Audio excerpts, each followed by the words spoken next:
Hey everybody, welcome to season 2 of Shake Sales. My name is Sujan Patel. I'm one of the founders of Mailshake, and today we're speaking with Steve Schmidt, CEO of Magnet, a content-led sales consultancy. Yeah. Steve, nice to chat with you. I don't even know what this is. Tell me about what the heck is content-led sales. Yeah. So I ran an agency. I kicked off an agency in 2020, and we were just call it a typical lead gen agency. We all thought we were special, but you lump them together and they're kind of the same thing. And we did $8.5 million in revenue in 18 months, and we had 114 customers, and it was a lot. And that's when I started to learn about things like email deliverability, content. I knew all of the cold call essentials. That was my strength. But LinkedIn content was certainly new to me. And when I looked at how I needed to grow the company, I looked at different areas of marketing, SEO, and I really had a conversation with Jake Dunlap at Scale that changed my perception of what I should be doing. And I said, Jake, I really, I'm coming to you because I found you on LinkedIn. Like, do you think that's a good idea? He goes, we're thinking about spinning up a service where we have ghostwriters. And I'm like, sounds great. He's like, how much? I said, how much? He goes, $4K a month. I'm like, whoa. Because I was a new entrepreneur. I'm like, $4K a month. I mean, seasoned entrepreneur right now, $4K a month is a lot of money. And I thought, well, how do we know it's going to work? And so long story short is the evolution of, call it experimentation video. I now look at content, and this will describe what we do in 3 categories, really. I'm like, content to me is the words that we put in text and voice format, outbound, bucket 1, 2, call it everything else on social that's organic. 3 is everything that's paid. That's it. I'm just like, there's 3 types. And then you get into like what those are, but a lot of businesses don't know a fraction of what we assume they might know because we've spent time on LinkedIn. There's probably 92% of businesses, I'm throwing a random Justin Michael stat out there. He always tells you to make one up that's not square on, just so it sounds more realistic. We can get more into that later too. They've never heard of this. They don't know it. Like they think LinkedIn Sales Navigator is an upgrade. Yeah. And so we're coming into this high level, like thinking everybody just operates like this, where I'm finding out as a consultant, these smaller, call it $2 to $10 million companies are more than happy to bring someone in who is going to not only explain LinkedIn content, podcast content, but they get into the nuts of saying all that really doesn't matter unless you have good messaging in general. And then you have really good sales messaging in your space. So it's really about getting through that, winding down, pretty much throwing everything they have away, redoing most of their tech stack. The first 2 months, podcast starts. And I'll use this example. One of our clients is in the 4th month of their phase, and they just launched their podcast last week. And we couldn't get into the CRO vertical. Emails were delivering strong on Mailshake, mind you.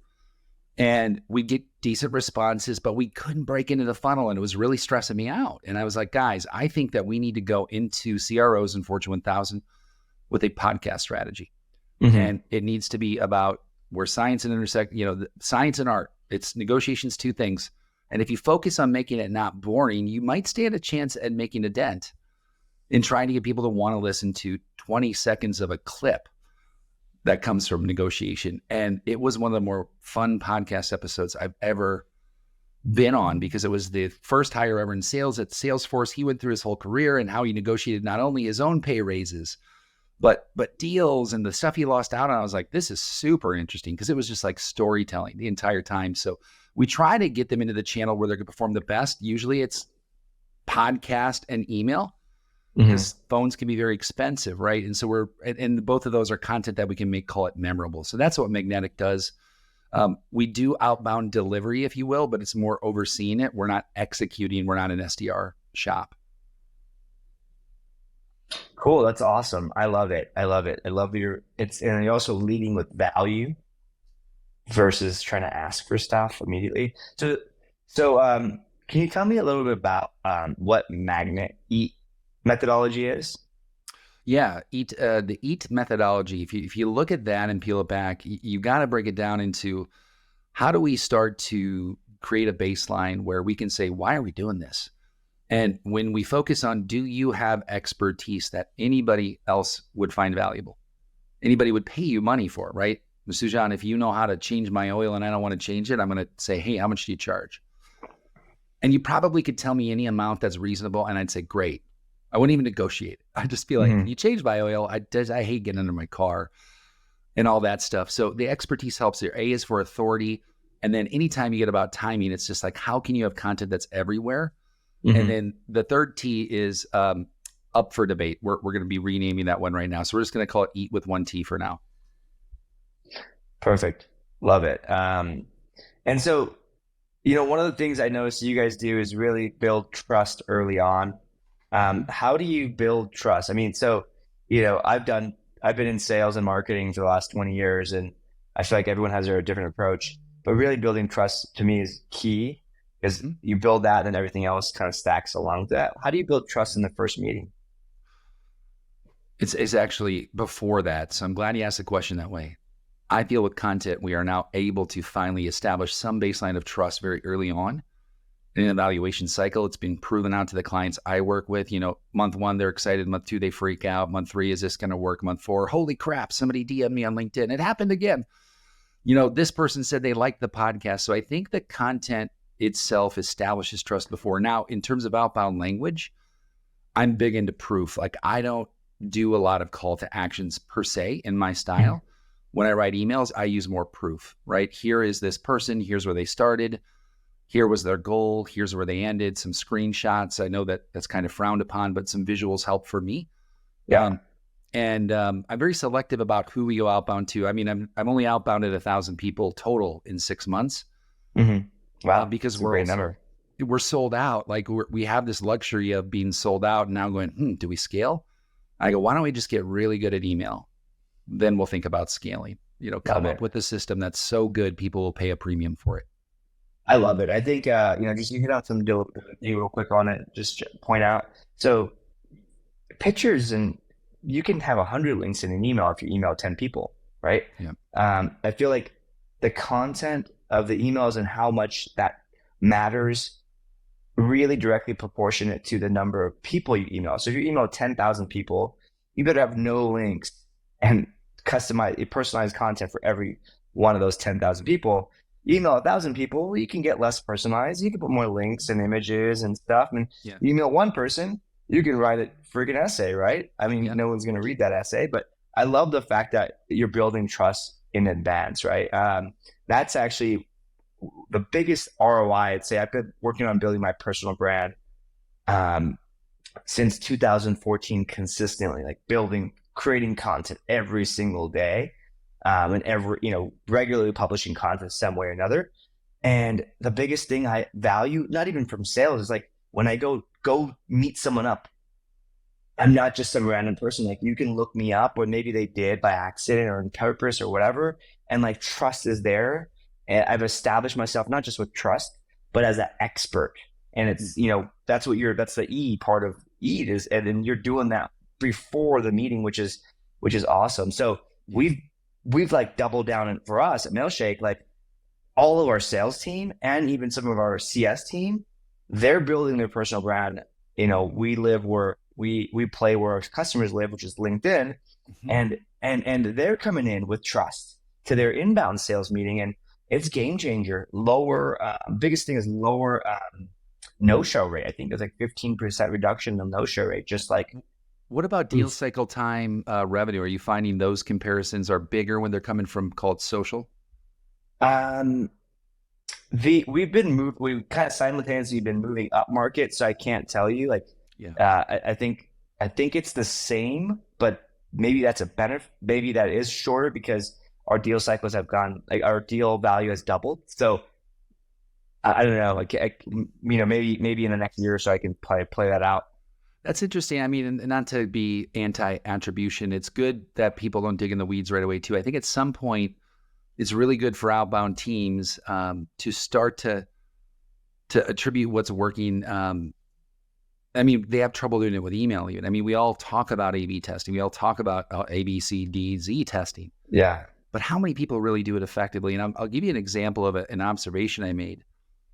And this is, maybe it's a dramatic viewpoint, but I was watching somebody go through a list and they were calling, and I won't say what dialer they were calling off of. And the dialer like messed up. They go, I'll just reset it. I said, well, doesn't that cut out like 17 people? And they go, whatever.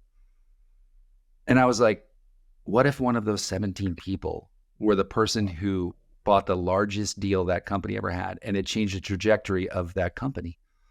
And that's when I knew I thought differently than everybody else, because I cared enough to go, Yeah. oh, I don't need to hide that. I don't want, oh, I'll just make some fluff dials. I'll just hit send all. I was like, no, man, I'll stay up till midnight writing one-off emails if it means that the result will be bigger. And then if I need to do it again, I'll scale it out. Like, I have to do everything myself first until I want to pull my hair out to figure out if we should even adopt it. And then if I go, oh, you want email? Well, we're going to run it on Mailshake.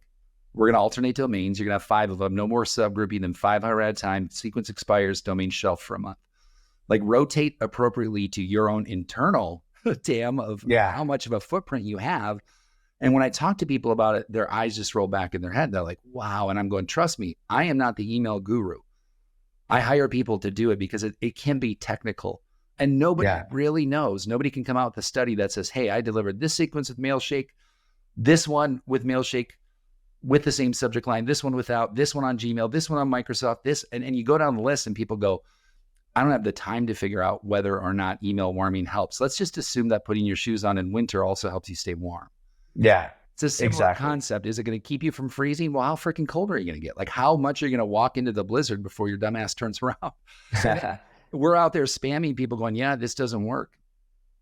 Yeah, no, exactly. I love the fact that with deliverability in general, to me, it's a preventative.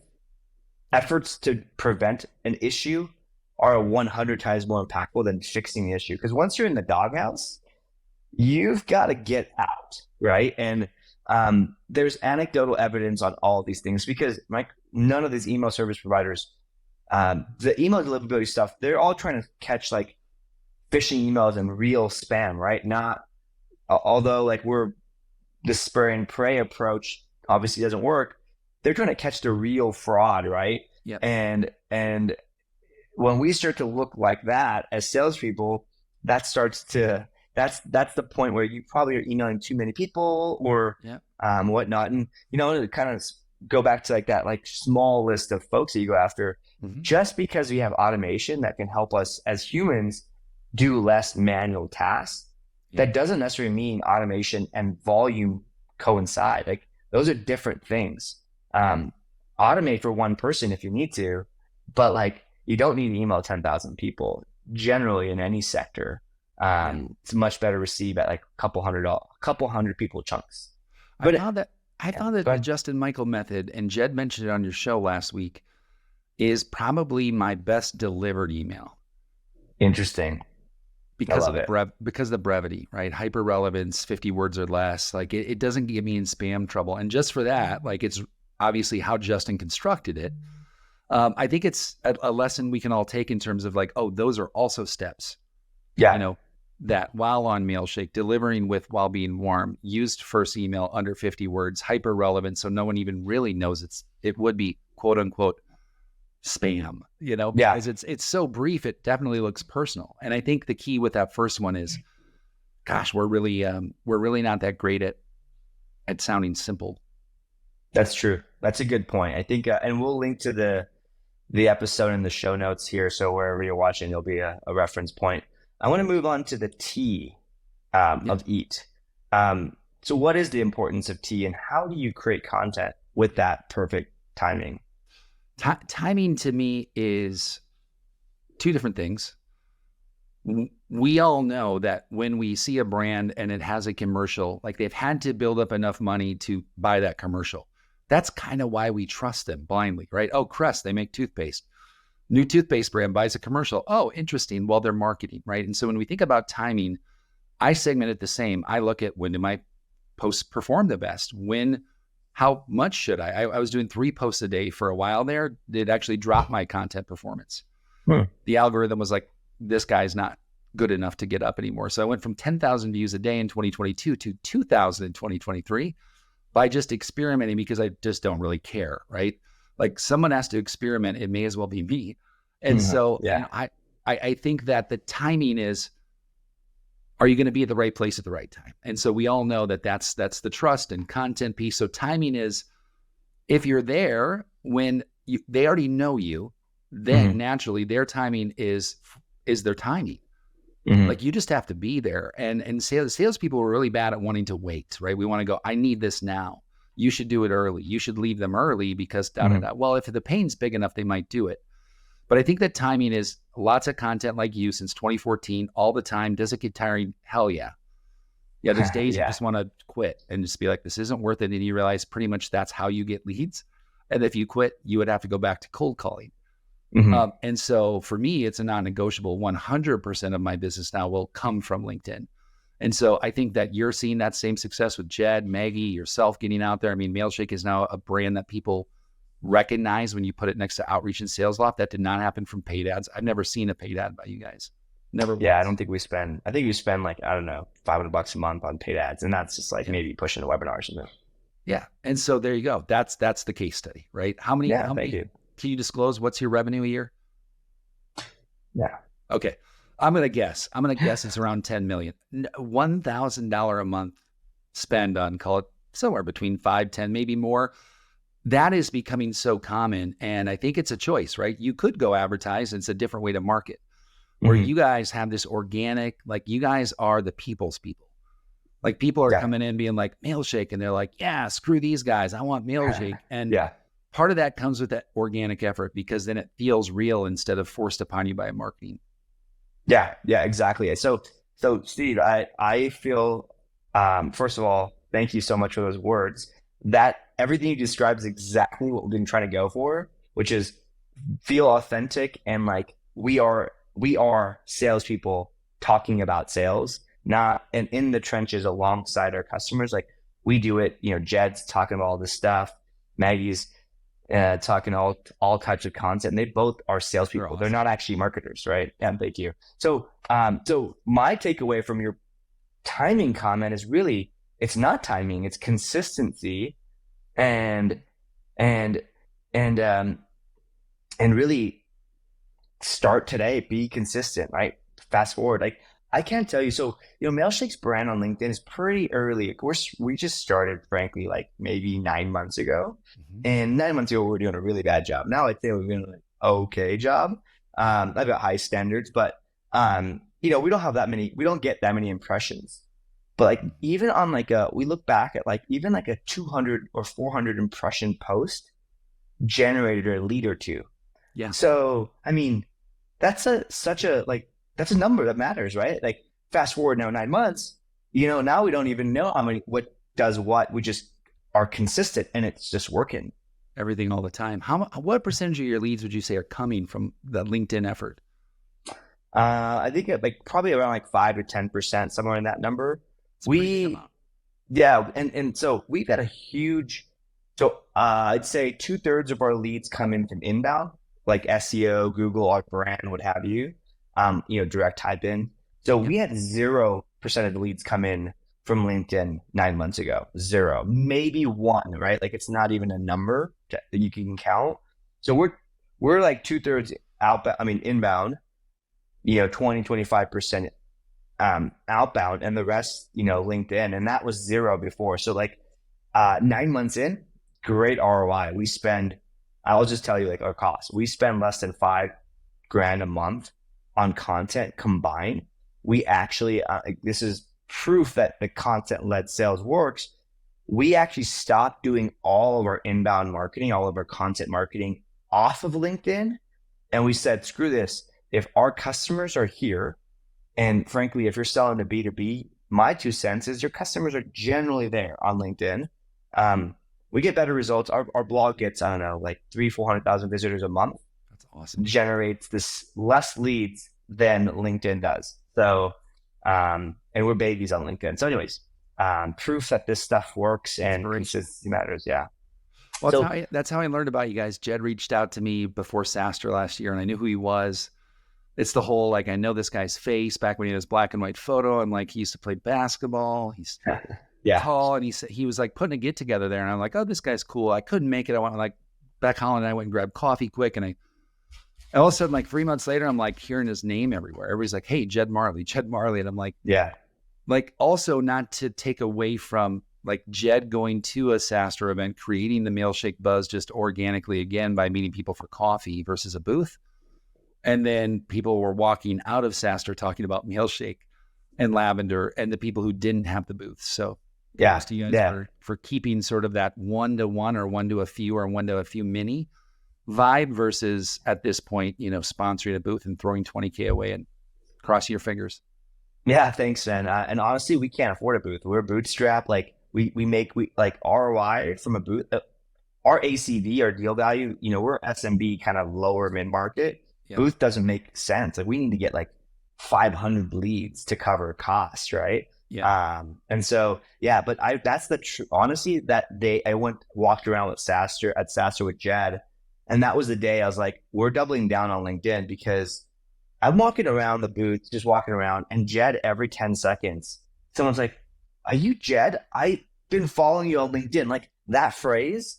Yeah. And this guy was like literally signing autographs, kissing babies, like the whole time. Story. Yeah. He's like the little, like, oh. And so Jed's like 6 foot something, and I'm not, I'm like closer to 5'0". And so I feel like I'm like his little child, just walking around, following him around, and we're kind of the opposite in age. But it's really funny that he's just he's literally a celebrity from. Yeah. I started following and kind of stalking Jed to try to hunt him down 2 years ago when he started LinkedIn. So he's only 2 years in, and he went from SDR to like director of sales from LinkedIn. Like I only wanted to hire him because I knew he was good. Anyways, we can go on that. So let's wrap up. What do people do if they don't have time for this, or a person doesn't have time for this? I think the easiest thing to do is, if you have an iPhone, go to your camera and record something. You may never publish it, right? But go download a simple app called Captions. I think it does cost money, so maybe there's a free one in there, but I know Captions. It is as easy as any tutorial. Once you upload it, it kind of says like, do you want captions? And you'll be like, oh, this is what Alex Hormozi does all his editing. Yeah. You soon see that, yes, you can easily make a micro clip and have a lot of the trimming done for you and get pretty good. I mean, that's how I got decent at it the first 3 months, is hacking at it. I'm not an Adobe creator, like whatever. I got a team of people who do that, thank God. But it is worthwhile to do it. And then if you graduate, like I have a selfie stick, so where I would never get one, they actually come in handy. I have 2 traveling little loom lights just because I'm that asshole now in the parking lot walking around like filming TikToks. And I just don't give a shit because I'm 45 and like my best years are both behind me and ahead of me. And so I guess for me, I have found that the creativity making content, at least for me, taps into something that gets me through the tougher stuff and keeps me very, very excited about work every day. And so that's why I do it, not for the money, not for anything else. That's why I went from a 52-person lead gen shop to a 1-person, call it content creator studio for go-to-market people. And, love it. And where that goes, don't know. I'm having a freaking blast right now, and we're making money, 0 attrition. People are already starting to upsell and renew, and that just didn't happen. At the end, we had 68% attrition in lead gen. So it just feels tough market. Yeah. It's a very tough market. Yeah. Because everyone's doing lead gen. Very few are doing this. And I feel like with this, let's just say everyone tomorrow started doing this. Well, the best make it out, right? The longest make it to the top, right? You've been testing, you get that experience. So you know more than we're gonna learn what you know in the next year. By that time, you'll be ahead of us. So anyways, Steve, thank you so much. I love how it's like you just literally, how do you start? Start taking a video of yourself, right? And there's a free app or like, I don't know, $5. Like, come on, like it's probably not more than that. It does all the work for you. And my 2 cents, I learned this from marketing and launching software businesses. If you're not embarrassed by your first video, like 6 months from now, if you are embarrassed about that, you are doing the right things. Yep. I launched an ebook, I don't know, in like 2015 on the key on growth hacking. And back in the day, that was like kind of the buzz. Yeah. And I was in marketing. And so naturally we're doing a lot of growth hacks and whatnot. Anyways, I launched this thing, and it was the ugliest thing. It cost me $1 to produce. It was Microsoft Word and $1 stock photo. And honestly, I left this like 1 page. It's somewhere in the first 10 pages with lorem ipsum content. because it was like this transition between the table of contents and like the actual like intro, and no one noticed. No one Oh, freaking wow. noticed. Because I mean, who reads No. who reads all this stuff? They just skim through they just get started, right? So anyways, that was the most embarrassing thing ever. That was after I sold 30,000 copies, right? So Wow. like and it was just lock timing, lots and lots of effort, just putting myself out there. But anyways, this is not about me. Steve, thank you so much for your time. If Thank you. folks, my 2 cents is if you've got the budget, go hire Steve's company.